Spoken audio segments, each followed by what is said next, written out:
As we send out this first message, let's ask a question.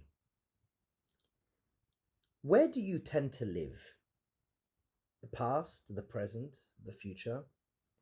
Because what we may consider, what we may find, is that we do live in one of those worlds more than another. Now, as Bnei Israel, we love the past and we love the future. We're very loyal and committed to our past and future.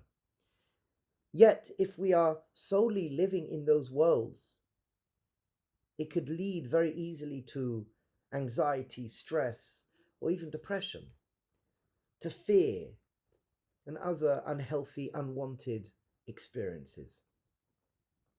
There is this third position which Am Yisrael love as well, and that's called the position of present. The position of present. Where am I right now? And as we know, the Svarim HaKadoshim speak about this. One piece that we brought was from the Derech HaMelech in Bereshis that speaks about how we should hopefully try our best, at least before Tefillah, spend a few minutes learning to become present. And it's in the world of presence that we could learn to maybe develop healthier thinking. And when we speak about thinking, sometimes we may not take into consideration that the lack of thinking is a formulation, a way to create a better way of thinking. And it's important to know as well, especially in our world of Torah, that our thinking doesn't come from the truer essence of self. As we've discussed many a time, I am consciousness, I am awareness. We call this das. I am the inner witness. And my thinking comes from my nefesh, the lower self.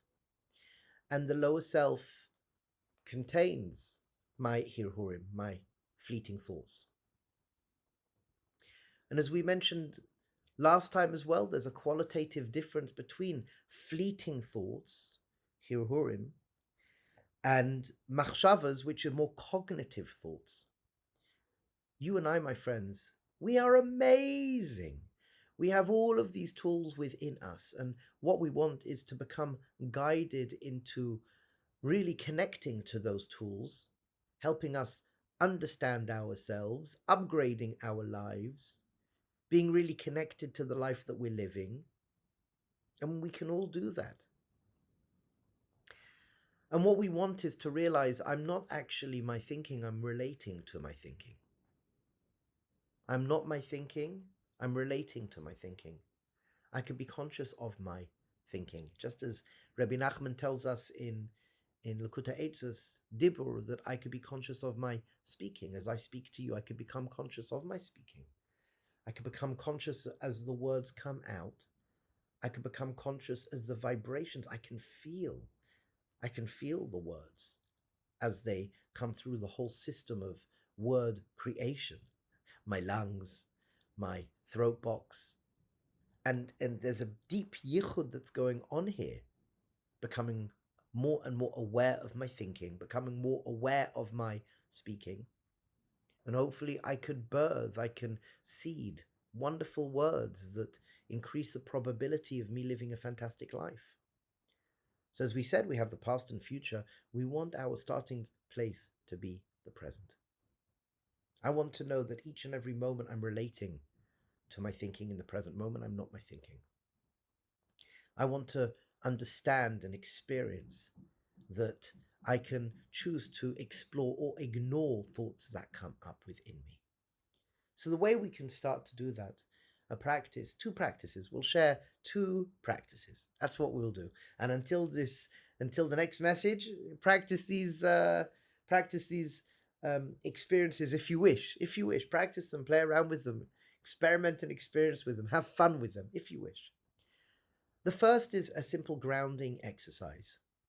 And I would suggest the one that we've been doing for so long already that I find very helpful, and I know a lot of you find very helpful.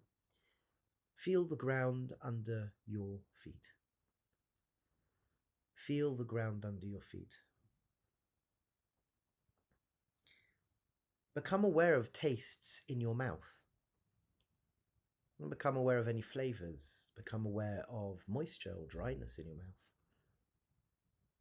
Can you feel your tongue against different parts of your mouth, your teeth, your gums? Smell. Take a deep breath in through your nose. What can you smell around you? Listen. Listen to the loudest sounds and listen to the quieter sounds.